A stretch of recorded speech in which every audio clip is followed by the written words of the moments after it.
नमः शिवाय। तो आज की वीडियो में हम सुनेंगे सोमवार व्रत की कथा।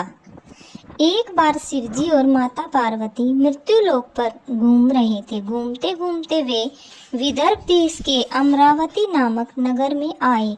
उस नगर में एक सुंदर शिव मंदिर था, इसलिए महादेव जी पार्वती जी के साथ वहां रहने लग गए। एक दिन बातों बातों में पार्वती जी ने शिव को चौसर खेलने को कहा। शिव जी राजी हो गए और चौसर खेलने लगे। उसी समय मंदिर का पुजारी दैनिक आरती के लिए आया। पार्वती ने पुजारी से पूछा, बताओ हम दोनों में चौसर में कौन जीतेगा। वो पुजारी भगवान शिव का भगत था और उसके मुंह से तुरंत निकल पड़ा, महादेव जी ही जीतेंगे। चौसर का खेल खत्म होने पर पार्वती जी जीत गई और शिव जी हार गए। पार्वती जी ने क्रोधित होकर उस पुजारी को शाप देना चाहा। तभी शिव जी ने रोका और कहा कि ये तो भाग्य का खेल है, उसकी कोई गलती नहीं। फिर भी माता पार्वती ने उसे कोढ़ी होने का श्राप दे दिया और उसे कोढ़ हो गया। काफी समय तक वो कोढ़ से पीड़ित रहा। एक दिन एक अप्सरा उस मंदिर में शिव जी की आराधना के लिए आई और उसने उस पुजारी के कोढ़ को देखा। अप्सरा ने उस पुजारी को कोढ़ का कारण पूछा तो उसने सारी घटना उसे सुना दी। अप्सरा ने उस पुजारी को कहा, तुम्हें इस कोढ़ से मुक्ति पाने के लिए 16 सोमवार का व्रत करना चाहिए। उस पुजारी ने व्रत करने की विधि पूछी। अप्सरा ने बताया, सोमवार के दिन नहा धोकर साफ कपड़े पहन लेना और आधा किलो आटे से पंजीरी बना देना। उस पंजीरी के 3 भाग करना। प्रदोष काल में भगवान शिव की आराधना करना।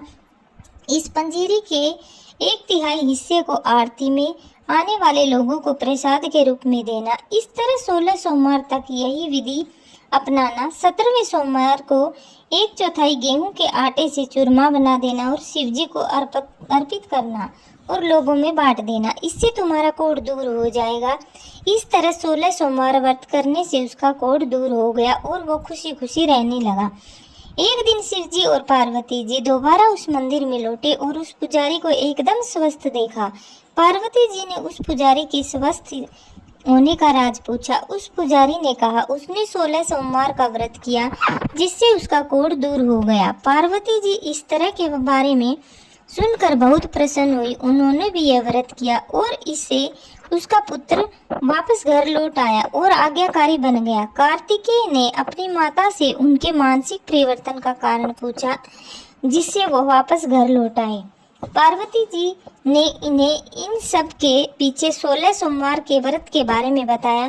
कार्तिकेय यह सुनकर बहुत प्रसन्न हुए। कार्तिकेय ने अपने दूर गए ब्राह्मण मित्र से मिलने के लिए उस व्रत को किया और 16 सोमवार होने पर उनका मित्र उनसे मिलने विदेश से वापस लौट आया। उनके मित्र ने इस राज का कारण पूछा तो कार्तिकेय ने 16 सोमवार व्रत की महिमा बताई। यह सुनकर उस ब्राह्मण मित्र ने भी विवाह के लिए 16 सोमवार व्रत रखने के लिए विचार किया। एक दिन राजा अपनी पुत्री के विवाह की तैयारियां कर रहा था।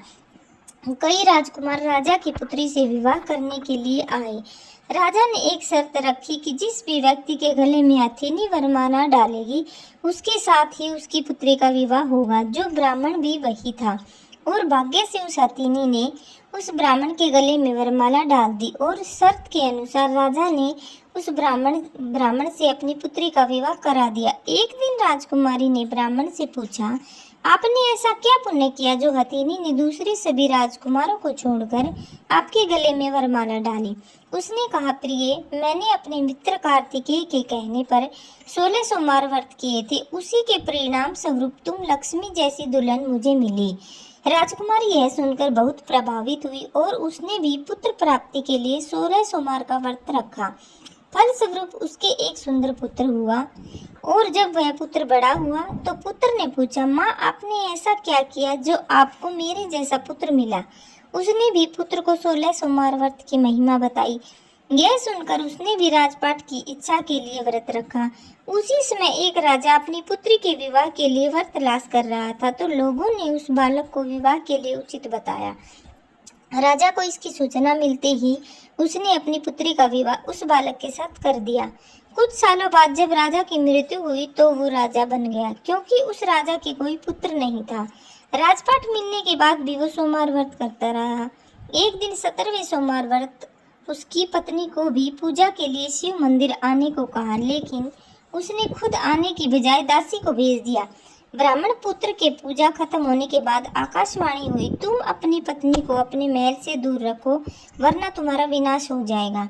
ब्राह्मण पुत्र ने ये सुनकर बहुत आश्चर्यचकित हुआ। महल वापस लौटने पर उसने अपने दरबारियों को भी ये बात बताई, तो दरबारियों ने कहा कि जिसकी वजह से ही उसे राजपाट मिला है वो उसी को महल से बाहर निकालेगा, लेकिन उस ब्राह्मण पुत्र ने उसे महल से बाहर निकाल दिया। वो राजकुमारी भूखी प्यासी एक अनजान नगर में आई। वहां पर एक बूढ़ी और धागा बेचने बाजार जा रही थी। जैसे ही उसने राजकुमारी को देखा तो उसने उसकी मदद करते हुए उसके साथ व्यापार में मदद करने को कहा। राजकुमारी ने भी एक टोकरी अपने सर पर रखी। कुछ ही दूरी पर चलने के बाद एक तूफान आया और वो टोकरी उड़ चली गई। अब वो बूढ़ी और रोने लग गई और उसने राजकुमारी को मनहूस मानते हुए चले जाने को कहा। उसके बाद वो एक तेली के घर पहुंची। उसके वहां पहुंचते ही सारे तेल के घड़े फूट गए और तेल बहने लगा।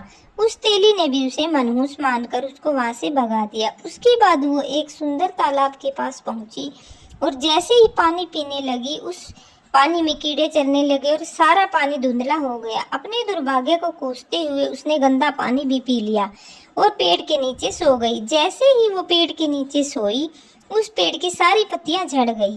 अब वो जिस पेड़ के पास जाती उसकी पत्तियां गिर जाती। ऐसा देखकर वहां के लोग मंदिर के पुजारी के पास गए। उस पुजारी ने उस राजकुमारी का दर्द समझते हुए उससे कहा, बेटी तुम मेरे परिवार के साथ रहो, मैं तुम्हें अपनी बेटी की तरह रखूंगा, तुम्हें मेरे आश्रम में कोई तकलीफ नहीं होगी। इस तरह वह आश्रम में रहने लग गई।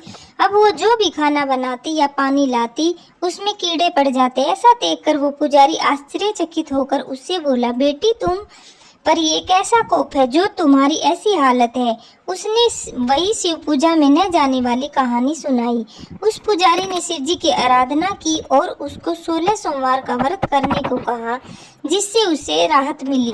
उसने 16 सोमवार व्रत किया और 17वें सोमवार पर ब्राह्मण पुत्र उसके बारे में सोचने लगा, वह कहाँ होगी, मुझे उसकी तलाश करनी चाहिए। इसलिए उसने अपने आदमी भेजकर अपनी पत्नी को ढूंढने को कहा। उसके आदमी ढूंढते ढूंढते उस पुजारी के घर पहुंच गए और उन्हें वहां राजकुमारी का पता चल गया। उन्होंने पुजारी से राजकुमारी को घर ले जाने को कहा, लेकिन पुजारी ने मना करते हुए कहा, अपने राजा को कहो कि खुद आकर उसे ले जाएं।